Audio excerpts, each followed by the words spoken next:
Hello and welcome to our channel Singh sisters makeover. So कैसे हैं आप सभी? आई होप आप सभी लोग बहुत ही अच्छे होंगे।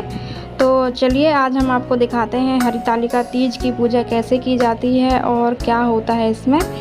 तो सबसे पहले हमारे यहाँ पे तैयारियाँ होती हैं जिसमें 5 फुलेरा की मालाएं बनाई जाती हैं। तो सुबह से ही हम तैयार हो जाते हैं। सुबह हम लोग 5 बजे उठ के नहा लेते हैं बिना बोले, और नहाने के बाद ये देखिए तैयारियाँ शुरू हो गई हैं जिसमें शिव पार्वती जी की प्रतिमा बनाते हैं मिट्टी से, बालू से। और ये फूल मालाओं की मालाएं बनाई जाती हैं जो कहते हैं कि 5 फूलों की माला बहुत ज़रूरी होती है, शिव जी की पुत्रियाँ कहलाती हैं ये। तो देखिए तैयारी शुरू हो गई है। उसके बाद फुलेरा लगाने के बाद ये चौक पूरा जाता है, इसको चौक पूरना बोलते हैं पुराने समय में। तो वही यहाँ पे डाला जा रहा है। चौक करने के बाद यहाँ पे पाटली रखी जाएगी, पाटली पर शिव पार्वती जी रखे जाएंगे। और उसके बाद ये पूरी भोग का सामान रखा जाता है जो जो अभिषेक में और पूजा में लगता है। तो ये सारी चीज़ें वहाँ पे पूजा के समय रखी जाती हैं ताकि कोई भी चीज़।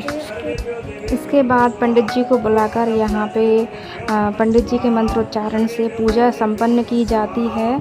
और 4 बार इसमें स्नान करना होता है, और स्नान करने के बाद ही हम कुछ और दूसरा काम कर सकते हैं। तो सबसे पहले उठ के सुबह 5 बजे नहाया जाता है, और 5 बजे के बाद जब हम भगवान की भोग का सामान बनाते हैं तो 3 साढ़े 3 बजे तब नहाया जाता है दोपहर में। और उसके बाद पूजा करने के बाद मतलब प्रदोष काल से पहले नहाया जाता है।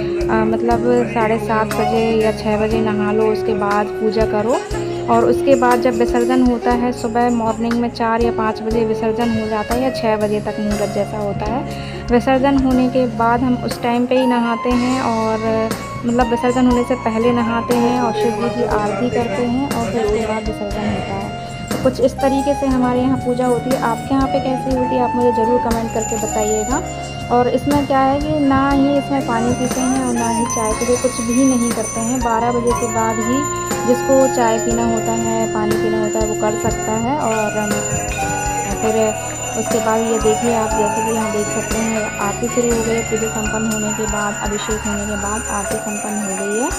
और आरती करने के बाद यहाँ पे पूरी रात जगा जाता है, और पूरी रात भजन कीर्तन इन सब चीज़ों से पूजा अर्चना की जाती है। और 5 फुलेरा मतलब जहाँ पे भी आसपास में आपके यहाँ पे बंधे हुए हैं तो 5 फुलेरा का दर्शन करना बहुत शुभ माना जाता है। तो अभी देखिएगा आगे मतलब सुबह सुबह हम लोग 5 फुलेरा का दर्शन करने भी जाते हैं अपने घर के अलावा।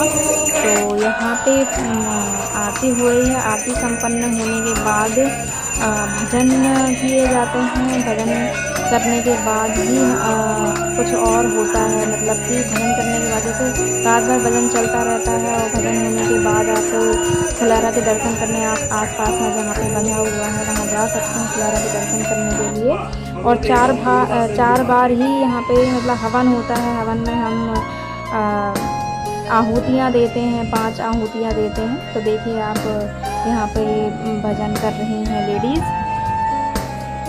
और भजन होने के बाद दिन मतलब रात भर भजन चलता रहता है। और कुछ ना कुछ मतलब ऐसे करते रहते हैं कि ताकि पूरी रात निकल जाए। और जैसे ही 5 बजेंगे तो 5 बजे स्नान कर लिया जाता है। स्नान करने के बाद संपन्न की जाती है आरती। आरती होने के बाद ही हम विसर्जन करने के लिए जाते हैं 6 या 7 बजे तक। और शिव पार्वती जी का विसर्जन होने के बाद ही मतलब 10-11 बजे जब भी खाना बन जाए उसके बाद खाना खा सकते हैं। तो और भोजन वगैरह करने के बाद आप आराम कर सकते हैं, सो सकते हैं, मतलब पूरी पूजा संपन्न हो जाती है। तो कैसी लगी वीडियो ज़रूर बताइएगा। So thank you for watching.